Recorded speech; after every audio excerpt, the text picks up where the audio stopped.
wabarakatuh. Kami dari kelas 11 ingin menampilkan kreativitas yang berjudul Hujan. Namun sebelum itu, mari perkenalkan karakter yang akan bermain nanti. Saya sebagai wali kecil,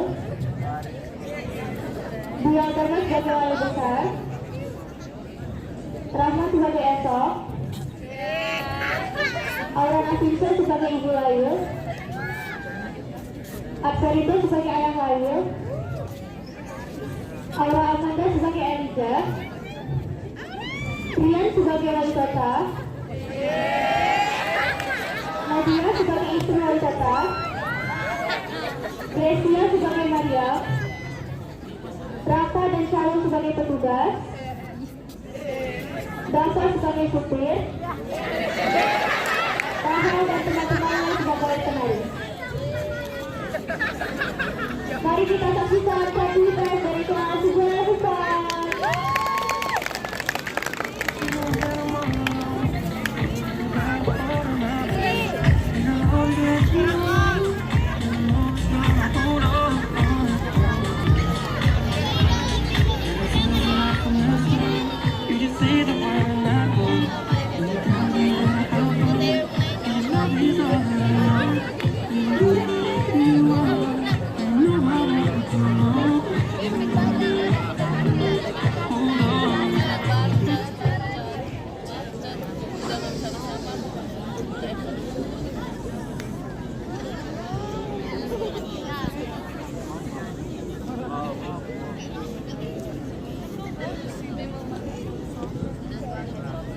Namaku Eliza, namamu Lail bukan?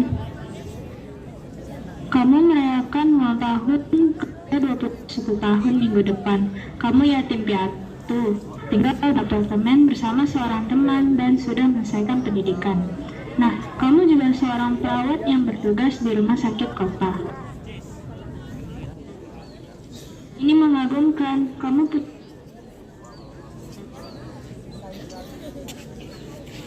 mengagumkan, kamu punya banyak sekali catatan pelayanan sosial sejak usiamu 16 tahun, termasuk ditugaskan di sektor 1.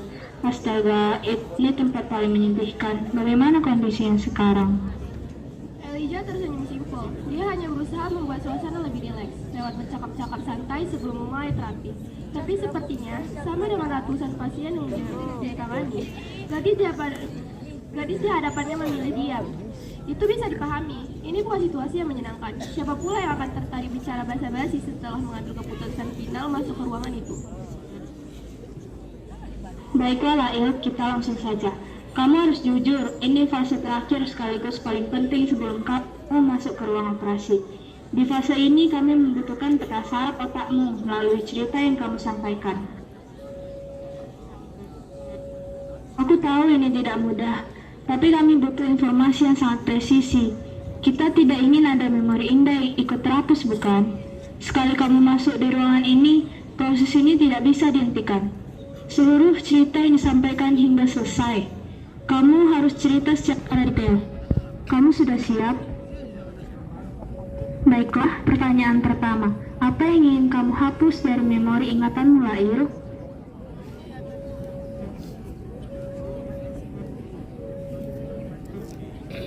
Ini akan menjadi tangisan terakhirmu. Aku janji. Apa yang hendak kamu lupakan, Lail? Aku ingin melupakan hujan.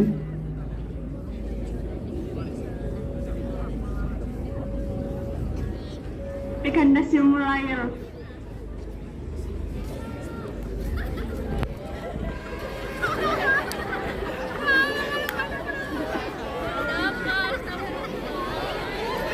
Aduh, sepertinya kita terlambat pagi ini.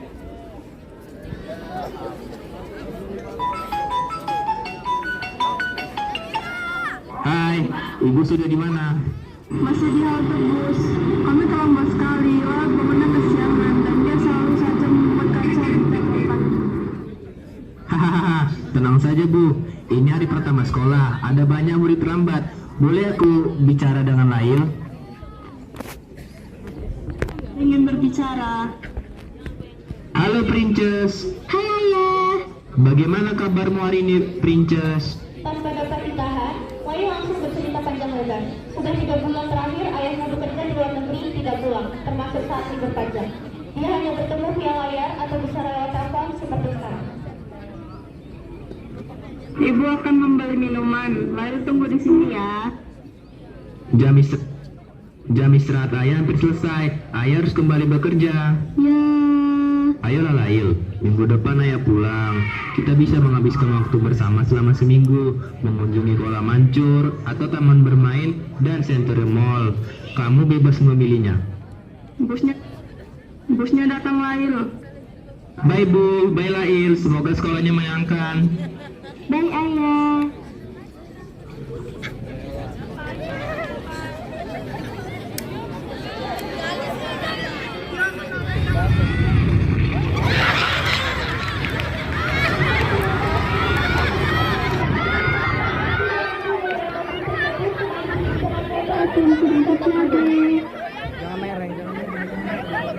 Lail. Ibu, kamu tidak apa-apa? Saat penumpang masih kebingungan, pintu bus dibuka paksa dari luar. Cahaya terang menyinari seluruh bus dan seorang petugas berseru. Semua penumpang harap turun. Tinggalkan semua yang terluka. Kita tidak akan sempat menyelamatkan mereka. Ikuti cahaya lampu petugas di kepala dan kita harus segera menuju tempat evakuasi.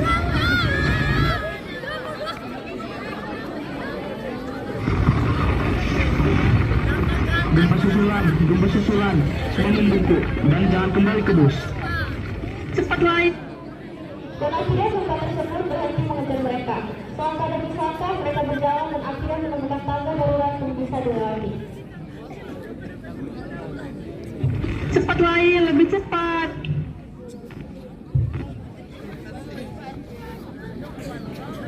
Anak terlebih dahulu. Kamu terlebih dahulu.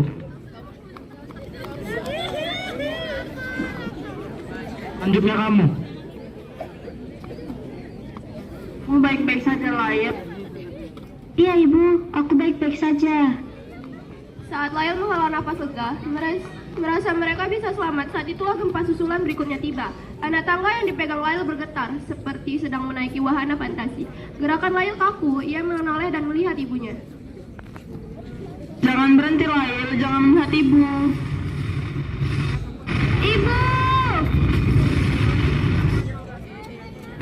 Ayo, Lepaskan aku. ayo, semuanya akan hancur. Ibu. Dan semuanya hancur. Tidak ada ibu, tidak ada kota indah, dan tidak ada keindahan lagi.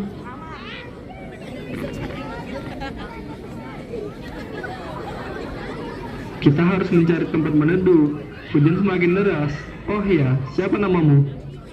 Aku Lail. Aku Soki Bahtera. Panggil aku Esok. Apakah mereka mungkin masih selamat? Selamat? Siapa? Ibuku yang tertinggal. Apa mungkin masih selamat? Tidak akan ada yang selamat. Juga 4 kakakku, mereka tertimbun oleh reruntuhan. Apa yang harus kita lakukan sekarang? Menunggu hujan reda, lalu kita akan memeriksa rumah keluargamu. Kau punya rumah di sini? Baik. Besok kita akan mencoba memeriksa di rumahku. Ibuku ada di rumah. Esok harinya, lokasi pengungsian diumumkan oleh wali kota, yang juga selamat dari gempa bumi. Dan tempat pengungsian paling dekat adalah lapangan stadion sepak bola.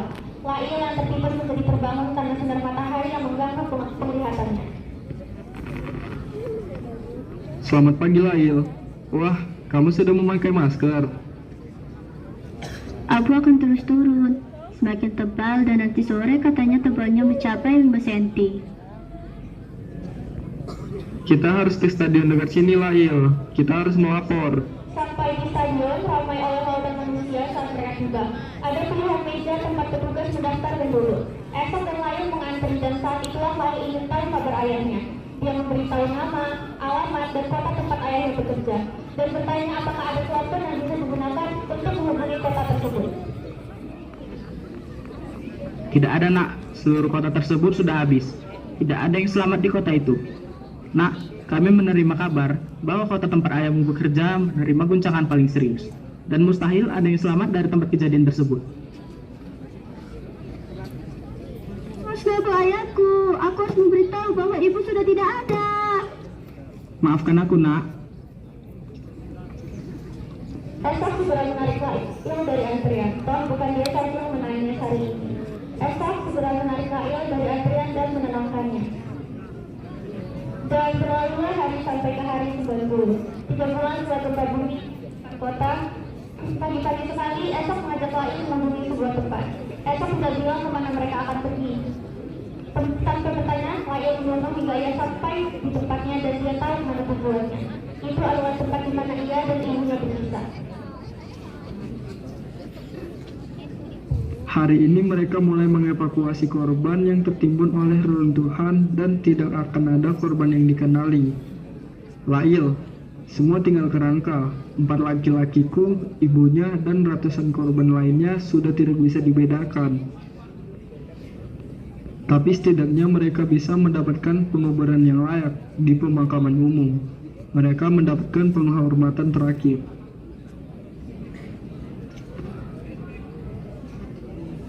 Empat tahun berlalu sejak letusan gunung yang tragis. Sebagian besar penduduk kembali ke rumah masing-masing. Kabarnya, Lail sudah duduk di kelas 11. Tubuhnya bertambah tinggi 5 cm setahun terakhir, dan sementara Esok, anak laki-laki berusia 16 tahun telah duduk di kelas 12. Loncat kelas, tahun depan dia akan masuk ke universitas. Hari itu, sepulang menjemput Lail dari sekolahnya dengan sepeda, mereka duduk menatap kolam air mancur yang sedang dibangun.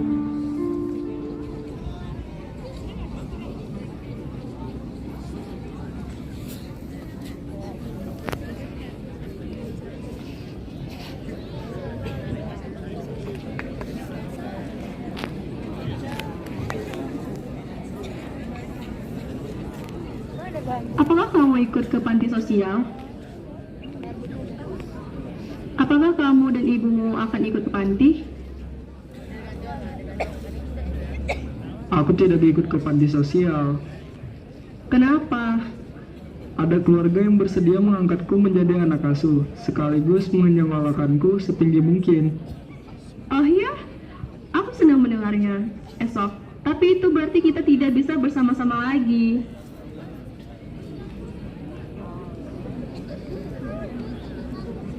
Mereka juga bersedia menampung ibuku. Aku sebenarnya tidak tertarik, lebih suka tinggal di panti. Aku bisa sekolah, bekerja, menjaga ibu, bersama kamu. Tapi ibu membutuhkan perawatan serius. Dia terus sakit-sakitan. Tinggal bersama keluarga baruku akan membuat ibu lebih sehat. Ya, itu benar. Ibumu akan lebih baik di sana. Kamu tidak sedih? Aku senang mendengarnya. Sungguh? Kapanpun kita bisa bertemu lagi kan? Kota ini tidak sebesar dulu. 2 minggu setelah percakapan itu, Esa dan ibunya pindah ke rumah baru. 2 minggu kemudian, giliran Lail yang berkemas-kemas pindah ke panti sosial bersama sisa penghuni. Lail membawa tas ranselnya menuju gedung dan lantai 2. Berjalan di lorong-lorong panjang, mencari nomor kamarnya, kamar 2DD. Lail tersenyum, menemukan nomor itu dan perlahan mendorong pintu kamar.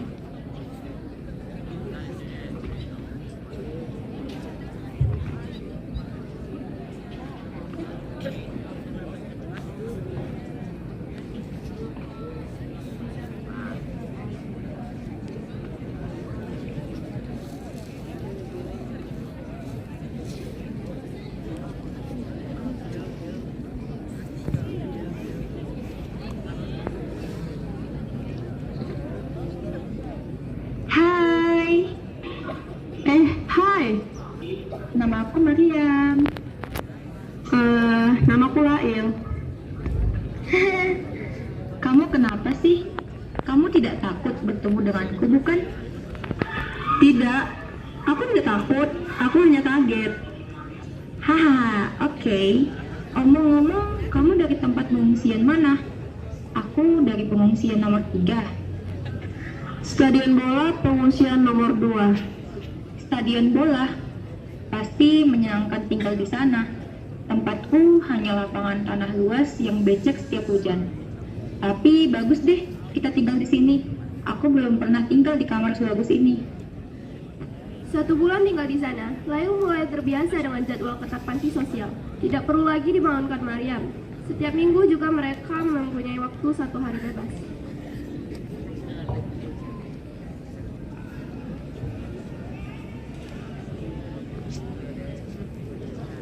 Kamu besok kemana?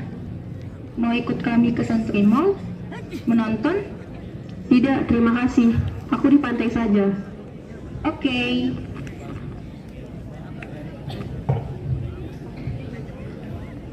Layu sedang memikirkan esok. Sudah 6 minggu dia tidak bertemu esok. Apakah esok sudah melupakannya? Setiap hari, setiap berangkat dan pulang sekolah, Layu melintasi gedung sekolah esok, menatap halamannya, berharap ada esok di sana. Nihil. Apakah esok baik-baik saja? Apakah esok juga memikirkannya? Hari bebas telah tiba, tidak ada yang membangunkannya. Layu menengok jam dan mengeluh. Sudah jam 9 pagi, lalu dia menghabiskan waktunya dengan membaca buku. Namun dia berpikir, mungkin dia perlu sesekali berjalan melintasi kota. Layu hanya bertahan 30 menit di sana. Dia menatap keramaian dengan kebal, dan Layu menutup bukunya, memasukkan bukunya ke dalam tas dan berinisiatif berpetualang. Dia baru berjalan 5 meter, lalu seperti ada sepeda merapat ke lintas ia berjalan. Layu ingin menoleh hendak berseru ketus, tapi sebelum Layu terhenti. Itu esok. Layu segera berdiam, rasa senang seperti menghimpit dadanya. Dia berlari kecil dengan senyuman lebarnya sambil memegang tangan esok dengan antusias. Minggu-minggu ini aku sibuk sekali. Sebentar lagi ujian masuk perguruan tinggi. Ayah angkatku ingin aku diterima di kampus terbaik dengan jurusan yang sulit. Bagaimana sekolahmu? Sangat membosankan. Esok dan Layu asik berbicara hingga sudah datang, dan ternyata Esok mempunyai kabar gembira. Ia diterima di universitas ternama. Itu keren. Aku akan tinggal di ibu kota Lail. Tinggal di sana. Berapa lama kamu akan tinggal di sana? 3 tahun. Mungkin aku bisa pulang setiap libur panjang. Tapi pasti akan banyak proyek penelitian. Kita mungkin tetap bisa bercakap-cakap lewat telepon. Iya, kita bisa melakukannya. Kamu sudah selesai esok? Sudah, Pak. Kami sudah selesai berbicara. Perkenalkan, Pak. Ma, ini Lail, temanku di tenda pengungsian. Halo Lail, akhirnya kita bertemu. Esok bercerita banyak tentangmu. Dan terakhir, Layu juga bersama dengan putri wali kota yang mengenakan gaun indah, Claudia namanya. Ayo esok, kita harus pulang. Maaf jika menghentikan pertemuan kalian, Lail. Aku masih punya beberapa cara lain. Saat itu, Esok menatap Layu tanda selamat tinggal. Layu menatap keluarga tersebut lalu lama, sementara istri wali kota mengambilkan tangan hangat ke arah Layu dan Layu terdiam mematung. Besoknya, Layu tiba di stasiun 5 menit sebelum Esok berangkat. Di sana juga sudah ada istri dan wali kota serta anak mata wayangnya, Claudia.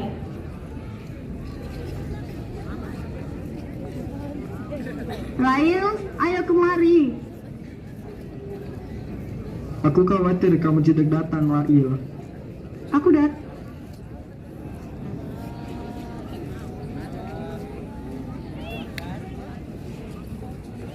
Khawatir kamu tidak datang, Lail.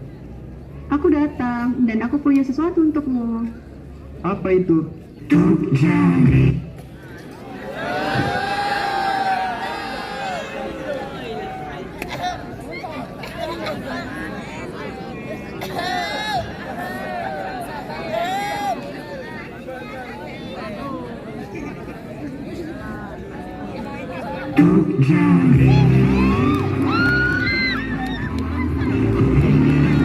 Terima kasih.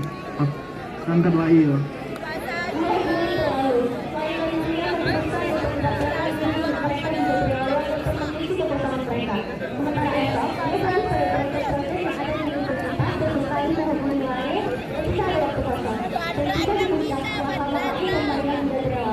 Mereka mendapatkan lisensi kelas A sistem kesehatan, penghargaan yang sangat berharga untuk mereka.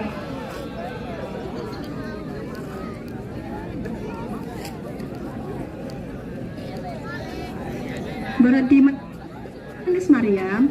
Jangan merusak kebahagiaanku hari ini, Lail. Halo Lail, apakah aku boleh melihat kartu yang kau pegang?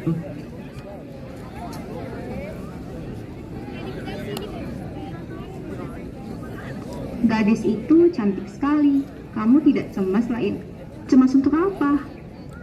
Bagaimana kalau Esther ternyata menyukai Claudia? Maksudmu? Mereka hanya saudara angkat, Lail. Jadi, bisa saja saling jatuh cinta. Jika itu terjadi, kamu bukan tandingan Claudia dengan kecantikan, kebaikan, dan semua yang dia miliki.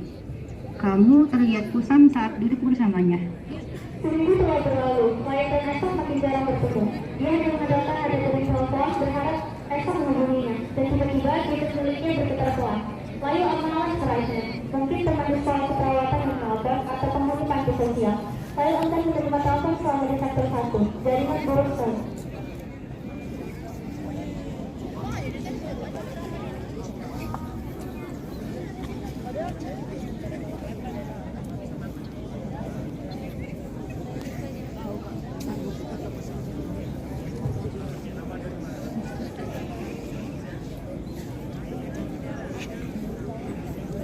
Halo Lail, Halo Esok. aku benar-benar minta maaf tidak bisa pulang di liburan kali ini. Bagaimana kondisi pengungsian di sana? Seperti yang kamu pikirkan, ya kondisinya buruk. Aku tahu sinyal di sana hilang. Aku bisa melihatnya dari sistem. Kapanpun aku akan mengunjungimu. Semoga kamu baik-baik saja di sana. Miss you. Iya, tidak apa-apa. Semoga kamu baik-baik saja di sana. Miss you too.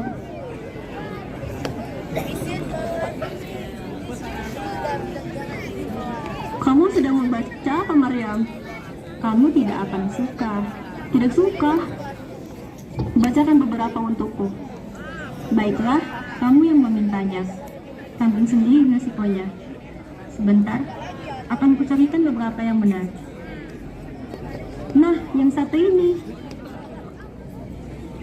Ada orang-orang yang kemungkinan sebaiknya cukup menetap dalam hati kita saja, tapi tidak bisa tinggal dalam hidup kita. Maka, biarlah begitu adanya, biar menetap di hati, diterima dengan lapang. Toh, dunia ini selalu ada misteri yang tidak bisa dijelaskan. Menerimanya dengan baik justru membawa kedamaian. Indah bukan? Atau satu lagi, akan kubacakan untukmu. Bagian terbaik dari jatuh cinta adalah perasaan itu sendiri. Kamu pernah merasakan rasa sukanya? Sesuatu yang sulit dilukiskan oleh sang pelukis, sulit disulam menjadi puisi oleh pujangga, tidak bisa dijelaskan oleh mesin paling canggih sekalipun. Bagian terbaik dari jatuh cinta adalah tentang memiliki. Jadi, kenapa kamu sakit hati setelahnya? Kecewa, marah, benci, cemburu? Jangan-jangan karena kamu tidak pernah paham betapa indahnya jatuh cinta. Kamu sedang menyindirku ya, Mariam? Tidak ada yang menyindirmu, Lail. Pada musibah esok telah tiba, Maya memutuskan untuk mengunjungi esok. Setiba di universitas, ibu kota, wali kota istrinya, Claudia dan ibu esok sudah menunggu lebih dahulu di halaman aula tempat wisuda berlangsung.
Kamu cantik sekali dengan gaun ini.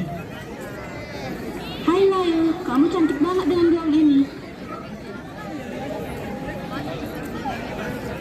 Selamat esok, kamu telah membuat bangga keempat kakakmu. Aku tahu dia akan selalu membuat bangga siapapun. Lail, izinkan aku berbicara kepadamu. Esok dia lulus. Dia berkata, ia akan kembali bersamamu dan meninggalkan kami sekaligus anak sematang wayang kami, Claudia. Lail, izinkan orang tua ini memohon kepadamu. Aku tahu esok lebih memilihmu daripada Claudia. Maka izinkan aku agar besok lebih memilih Claudia. Hanya Claudia lah satu-satunya putri yang kami miliki. Satu-satunya harta paling berharga. Apakah kamu bersedia?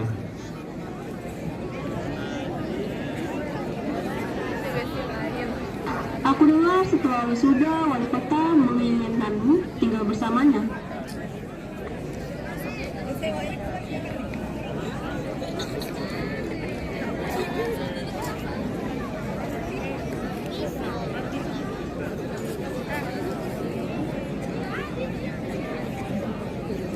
Aku dengar setelah wisuda wali kota menginginkanmu tinggal bersamanya.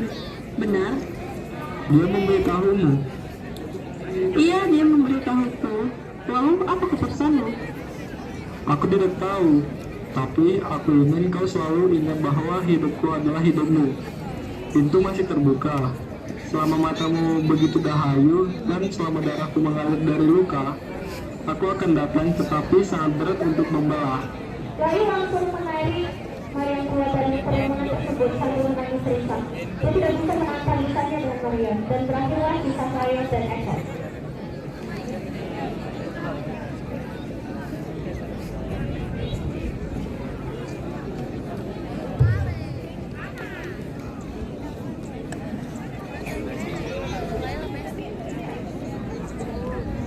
Apa kamu mau minum lagi, Lail?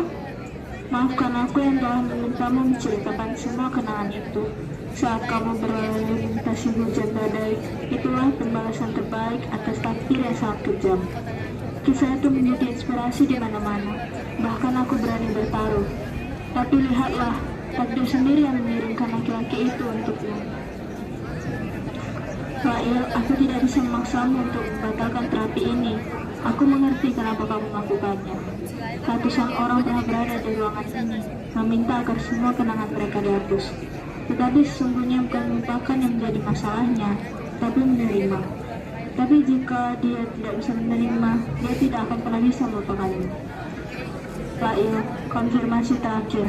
Apakah kamu akan menghapus semua kenangan itu? Apakah kamu akan menghapus semua benang merah itu? Lail terdiam terisak sedikit. Elida kembali mengajak Lail berbicara. Lail, aku ingin melupakan hujan dan esok. Elida yang telah menangani ratusan pasien sudah benar. Bukan melupakan yang jadi masalahnya, tapi menerima. Barang siapa yang bisa menerima, maka dia akan bisa melupakannya. Bahagia. Tapi jika dia tidak bisa menerima, dia tidak pernah bisa melakukannya. Oh.